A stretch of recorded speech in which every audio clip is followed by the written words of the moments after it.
Mi nombre es Nayeli Padilla, pertenezco al SAIA San Felipe y le voy a hablar sobre el cheque como una actividad de la Cátedra de Derecho Mercantil. El cheque es el medio por el cual una persona tiene derecho a disponer de la provisión del fondo que tiene en una cuenta bancaria, bien sea a su favor o a favor de un tercero. El cheque es un título negociable y fácilmente endosable. Para que el cheque cumpla con estos requisitos debe tener en cuenta lo siguiente. Debe contener el nombre del endosante y la firma, y debe tener la clase de endoso.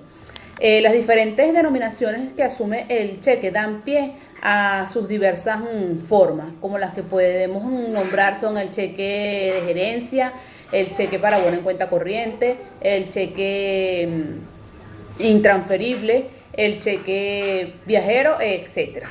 El cheque posee ciertas características, entre las que podemos nombrar tenemos la literalidad, que significa que vale única y exclusivamente lo que se plasme en el cheque. Tenemos el valor per se, que es el valor que tiene por sí mismo por ser un título como tal. Esto significa que si el cheque está debidamente endosado, el portador de ese título de valor no tiene necesidad de dar explicaciones en el banco del por qué lo está cobrando. Otra de las características que posee el cheque es que es a la vista. Todos los cheques son siempre a la vista, es decir, poseen una fecha en el cual deben ser pagados, pero la fecha que se plasma en el cheque es solamente es la fecha en el que el titular de ese cheque o el titular de esa deuda estima que puede cancelar esa deuda. Es cuando él tiene la intención de cancelar, ¿verdad? Hay que tener en cuenta que los cheques prescriben y que por ende caducan. Otra de las características que posee el cheque es que, por ser un título de valor, la ley le da la calidad de tal. En un juicio de cobro de un cheque, se desarrolla en un plazo más corto. Esto jurídicamente significa que los cheques o los títulos de valores tienen fuerza ejecutoria o ejecutiva. La seguridad.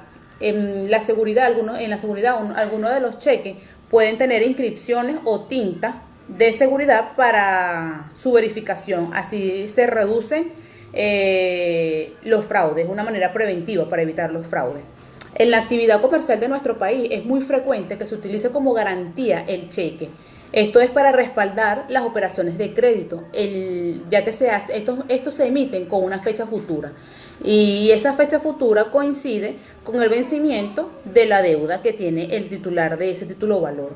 Esta es una costumbre arraigada en la actividad comercial de nuestro país, y por eso se utiliza este instrumento como especie de una garantía. Es la garantía que se le da, que se da para el cobro o el pago de esa deuda contraída.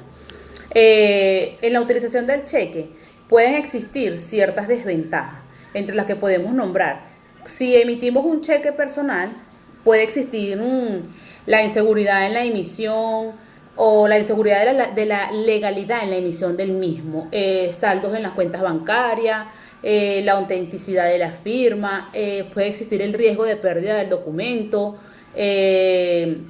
las comisiones que se cobran para cambiar un cheque son más altas que las de una transferencia. Si emitimos un cheque bancario, las desventajas que tiene el cheque bancario es que no tiene una mayor o una gran garantía para eliminar el riesgo comercial. Es decir, quien emite el cheque es el titular, no el banco, y por ende el banco no controla la emisión de ese cheque si en esa cuenta existe o no existen fondos para atender el pago de ese cheque.